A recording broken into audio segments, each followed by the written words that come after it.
Here's the next attitude disease, indecision. Mental paralysis. The guy can't make up his mind and it becomes a disease. Pretty soon he knows he's got it. The guy says, well, I know I'm on the fence. But he says, what if I get off on the wrong side? Listen, after a while it doesn't matter. Just get off. Any side will do. A life full of adventure is a life full of many decisions. The ones that turn out to be wrong give you better experience to make better decisions. So don't see how many decisions you can get out of, see how many you can get into. That's where the adventure is. So shake off this disease, indecision. The next one is doubt. Doubt's like a plague. And one of the worst is self-doubt. There are many, but that's one of the worst. The guy doubts himself. Doubts if it'll last that long for him. Doubts if he can do that well. Doubts if he can make that much. Doubts if he can accomplish all that. A chronic, excellent self-doubter. You can imagine what damage that does to your future. So here's the key. Turn this coin over and become a believer. And there's many things to believe in. One of the majors is yourself. The understanding of self-worth is the beginning of progress. Now, if those three don't get you, this one will. Worry. That's a devastating disease. Worry. Worry causes health problems, social problems, personal problems, family problems. It's devastating. Worry long enough, it'll drop you to your knees. Could reduce you to begging. I know how bad this one is. I used to have it bad. I used to be known as a super worrier. Not a super warrior. No, super worrier. My family wished I'd have been a warrior. I got those years to make up for. But I'll tell you what. My advice to you is do what I finally did on worry.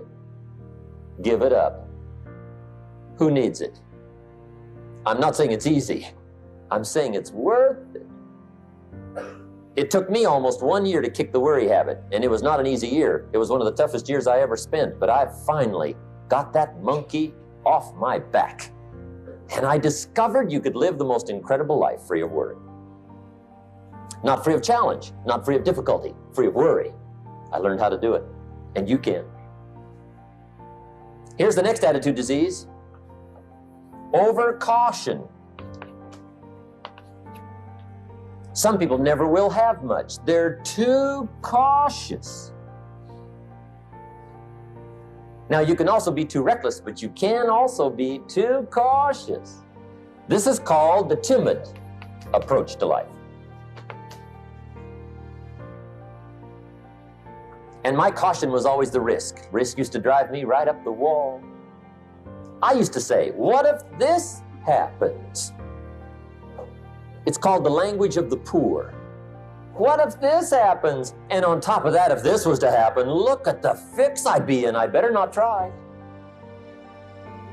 I could always ace myself out. Then I'll tell you what changed my whole life when I finally discovered it's all risky. The minute you were born, it got risky. If you think trying is risky, wait till they hand you the bill for not trying.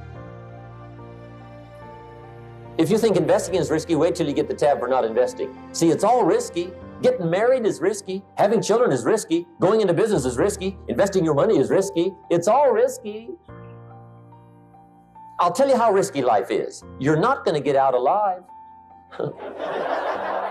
That's risky. The Englishman says, well, if that's the way it's going to work out, let's give it a go. Right, that's what it's for. Give it a go. Somebody says, yeah, but I'm looking for safety and security. Fine, then huddle in a corner. We'll cover you with a sheet, bring you 3 meals a day. And we'll protect you, feed you, look after you, care for you. We won't let anything happen to you. And you'll probably live to be 100. The guy said, well, yeah, I'd live to be 100. But what a way to live. Right. What a way to live, safe and secure. Don't ask for security. Ask for adventure. Better to live 30 years full of adventure than 100 years safe in the corner. And see, it's not important how long you live. What's important is how you live. Here's the next attitude disease. We're almost through with this motley list. In fact, we're almost through. Hang on. The next one is pessimism. Pessimism, the deadly disease of always looking on the bad side, the problem side, the difficult side, checking all the reasons why it can't be done. The poor pessimist leads an ugly life. He doesn't try to figure out what's right. He tries to figure out what's wrong. He doesn't look for virtue. He looks for faults. And when he finds them, he's delighted. How ugly. This is the poor guy who looks through the window, doesn't see the sunset. He sees the specks on the window.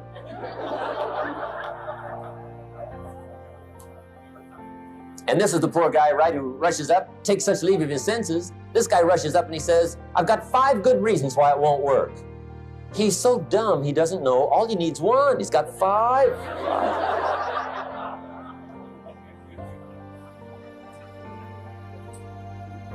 To the pessimist, the glass is always half empty. To the optimist, the glass is half full. Why would the same measure affect people 2 different ways? Answer, it all depends on how you look at it. Our lives are mostly affected by the way we think things are, not the way they are. The way we think they are affects us most. There's a subject we don't have time to get into tonight called better thinking habits. One of the major things Shove taught me when I met him, he said, poor thinking habits keeps most people poor.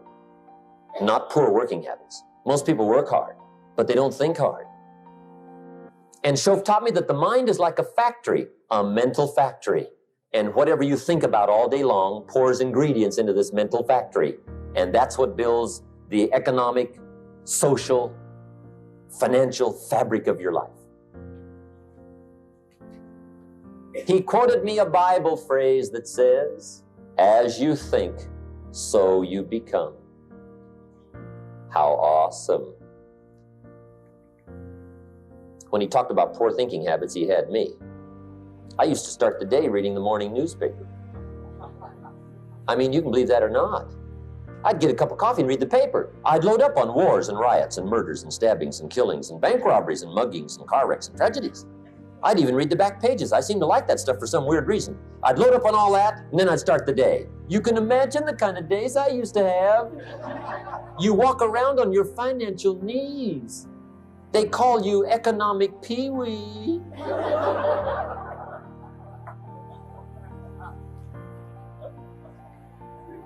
The guy says, I want to be a great leader.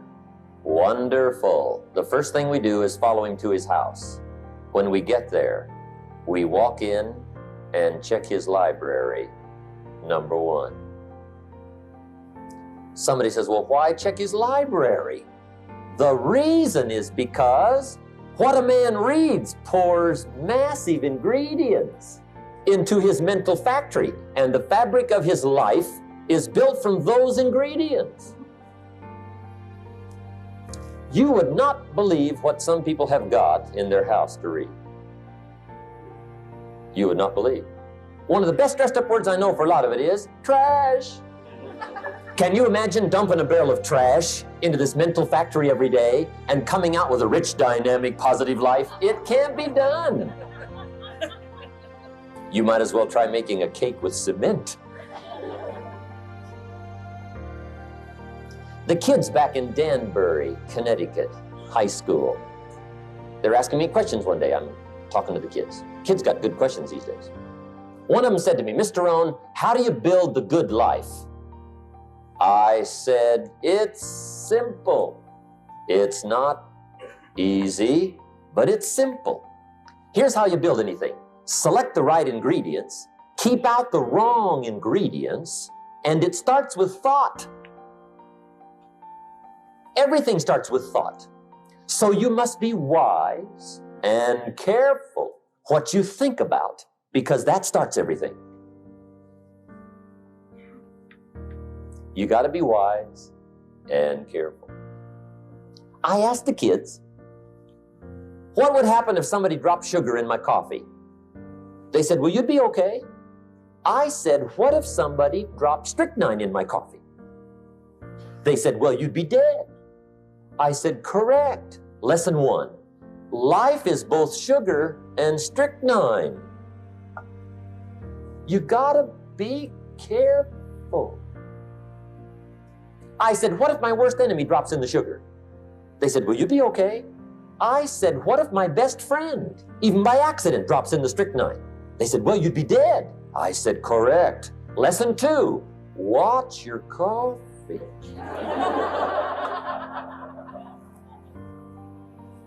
You got to be careful. See, it doesn't matter who hands you the bad stuff. It doesn't matter where you get the bad stuff. It'll still do its damage on your bank account, wherever you get it. Mr. Schoaf gave me one of the greatest phrases when I first met him when he said, Jim, every day stand guard at the door of your mind.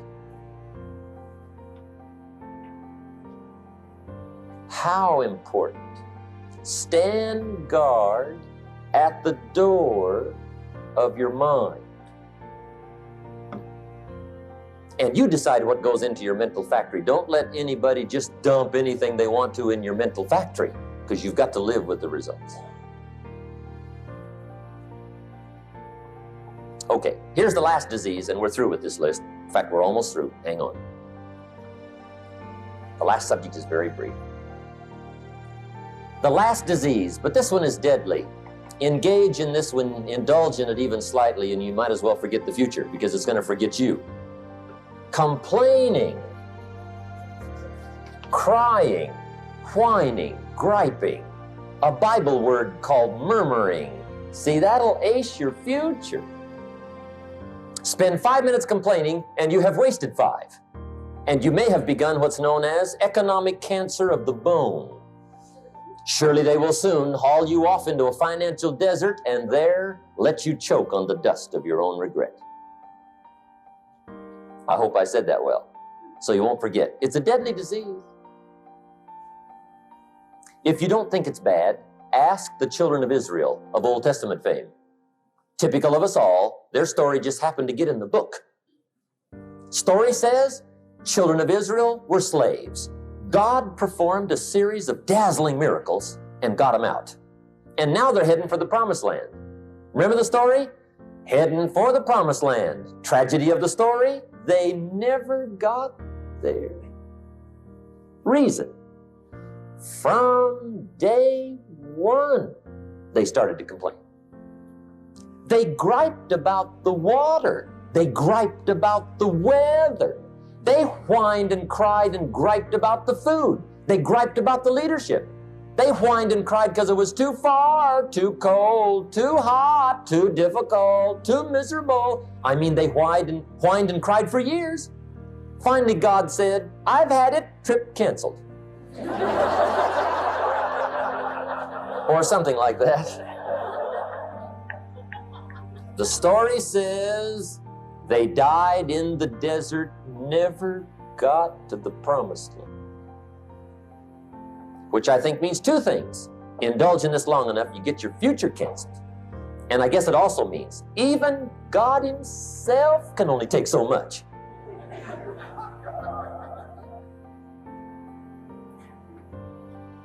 Okay.